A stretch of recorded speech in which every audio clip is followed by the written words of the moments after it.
I understand you can tell us a little bit about the land here, how it used to be apple orchards. Yeah, so here locally at the start of the 19th century, most families had small personal orchards, so it was convenient enough that if they wanted to, they could reach outside of their kitchen window to grab an apple. The real regional folklore doesn't start until 1840, when it's rumored that a Cherokee woman near Maysville started the region's first commercial apple orchard, operating with slave labor.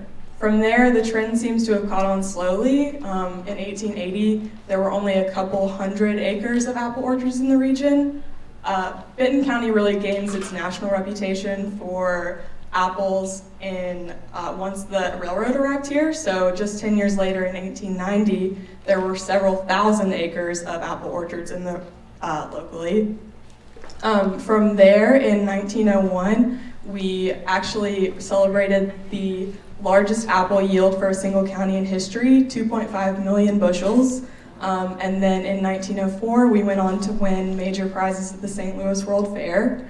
And then from there, we started to celebrate this natural abundance that we seem to have. So in the 20s, Northwest Arkansas started to host apple blossom festivals.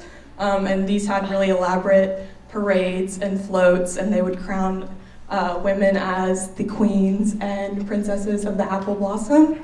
But it wasn't always this positive. The region also had a lot of evaporators, they employed a lot of women, and these were used to preserve the apples that weren't meant to be shipped or eaten immediately.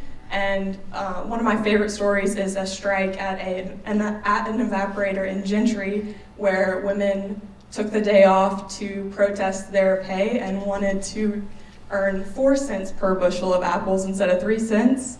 But Benton County couldn't stay in the spotlight of apples forever. And in the 30s, we had a series of years we just had really bad harvest. There were bugs, diseases, and we were having to increasingly use the amount of chemicals on the plant. So it sort of just fell out of favor, and the industry sort of died quietly.